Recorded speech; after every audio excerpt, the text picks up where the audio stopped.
Welcome to CMD news. నా పేరు కామాక్షి. ముందుగా నేటి వార్తా విశేషాలు. సిద్దిపేట జిల్లా హుస్నాబాద్ పట్టణంలోని అంబేద్కర్ చౌరస్తాలో మాజీ ప్రధాని భారతరత్న రాజీవ్ గాంధీ జయంతి వేడుకలు కాంగ్రెస్ పార్టీ ఆధ్వర్యంలో ఘనంగా నిర్వహించారు. ఈ సందర్భంగా పార్టీ శ్రేణులు ఆయన చిత్రపటానికి పూలమాలలు వేసి నివాళులర్పించారు.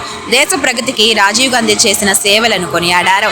ఈ కార్యక్రమంలో Husnabad municipal chairperson Dandi Lakshmi, vice chairperson Chittari Padma, market committee chairman Kandi Tirupati Reddy, vice chairman Banka Chandu, Siddipet జిల్లా గ్రంథాలయ సంస్థ మాజీ చైర్మన్ కేడం లింగమూర్తి, కాంగ్రెస్ పట్టణ అధ్యక్షులు వివి రమణ, మండల అధ్యక్షులు Vennaraju, single window chairman Bolisetti Shivayya, party నాయకులు కార్యకర్తలు పాల్గొన్నారు.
పట్టు మంగళ తర్వాత ఇల్లు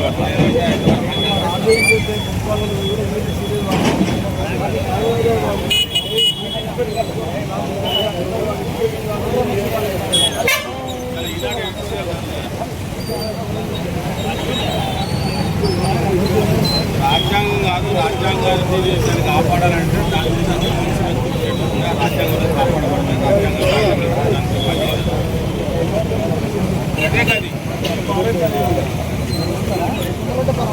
గౌరవ కౌన్సిలర్లు, పార్టీ ప్రతినిధులు అందరూ వేయండి. కిరణ్ వేసినావా? అది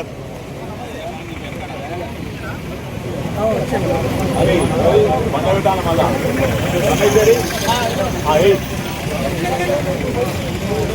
సైడ్ గుట్ట మళ్ళీ ఫోటో మంచిగా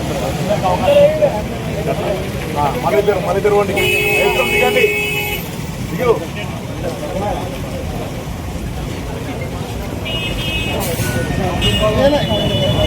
చందుబాయి.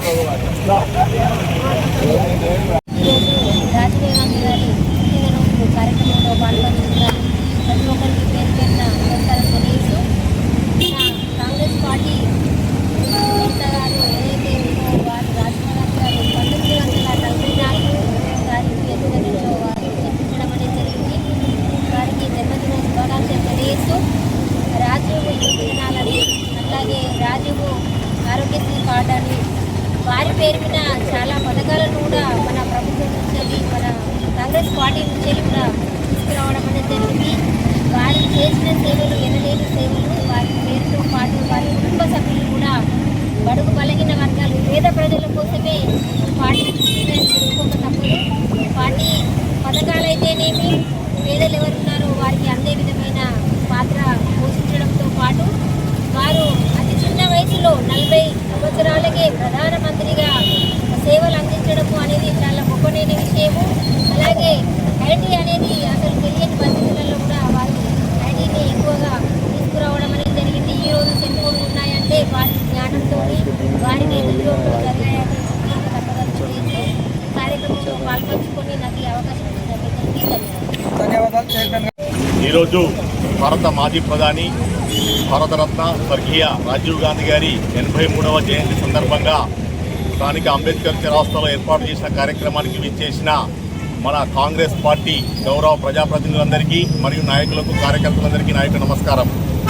రాజీవ్ గాంధీ గారు ఈ దేశానికి ప్రత్యేకంగా సేవలు అందించిన ప్రధానమంత్రి అని చెప్పుకోవచ్చు. ముఖ్యంగా భారత రాజ్యాంగం కల్పించిన ఓటు హక్కును 21వ సంవత్సరం నుంచి 18 సంవత్సరాలకే యువతకు ఓటు హక్కు కల్పించిన మహనీయుడు గౌరవ భారత మాజీ ప్రధాని రాజీవ్ గాంధీ అని చెప్పక తప్పదు.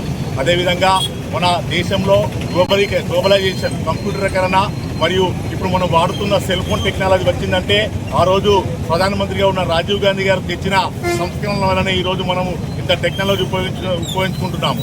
ముఖ్యంగా యువతకు ఎంతో ప్రాధాన్యం ఇచ్చిన రాజీవ్ గాంధీ గారు వారి యొక్క కుటుంబం కూడా మొత్తం దేశానికే త్యాగం చేసిన కుటుంబం. ముఖ్యంగా వారి యొక్క తల్లి గారిని అప్పుడు మన టెర్రరిస్టులు చంపడం, హత్య చేయడం, వెంటనే ఇతనికి ప్రధానమంత్రి పదవి రావడం, దానిపై కూడా శాంతి దూతగా శ్రీలంకకు సైన్యం పంపిన నేపథ్యంలో ఎన్నికల ప్రచారం నిమిత్తంలో 91లో అతన్ని కూడా ఆ తమిళ ముఖ్య గమనిక, మా హాస్పిటల్ నందు డాక్టర్ ఎన్టీఆర్ వైద్య సేవ అందించబడెను. పేదలందరికీ ఆధునిక వైద్యం చేయబడెను. మాలిని దేవి multi speciality hospital, Christian Peta, 5వ లైన్, కావలి. డాక్టర్ గుట్టిపాటి మాలిని దేవి ఎంబీబీఎస్, ఎంఎస్, ఓబీజీవై, కాన్పులు మరియు గర్భకోశ వ్యాధి నిపుణులు. మాలినీదేవి మల్టీ స్పెషాలిటీ హాస్పిటల్ నందు అందించు వైద్య సేవలు: సాధారణ కాన్పులు, సిజేరియన్లు, లాప్రోస్కోపిక్ ద్వారా గర్భసంచికి సంబంధించిన ఆపరేషన్లు, ట్యూబెక్టమీ, పిల్లలు లేకుండా operation, high risk pregnancy, ectopic pregnancy మరియు గర్భసంచి నీటి బుడగలు, గర్భసంచి జారిన ఆపరేషన్లు, రొమ్ముగడ్డలకు చికిత్స, నెలసరి ఇబ్బందులకు చికిత్స, మెనోపాజ్ సమస్యలకు చికిత్స చేయబడును. స్త్రీలకు సంబంధించిన అన్ని సమస్యలకు చికిత్స చేయబడును. Doctor Battina Narendra Babu MBBS, MS, general and laparoscopic surgeon. Laparoscopic ద్వారా అపెండిసెక్టమీ, 24 గంటల కడుపు నొప్పికి చికిత్స, హెర్నియా మరియు పిత్తాశయంలో రాళ్లు తీయబడెను. వరి బీజం, హెర్నియా, నరాలు ఉబ్బడం, హైడ్రోసెల్, థైరాయిడ్ ఆపరేషన్లు చేయబడెను. Malinidevi multi speciality hospital, Christian Peta, 5వ లైన్, కావలి. ఫోన్ నంబర్స్ 9398665676 మరియు 08626245167.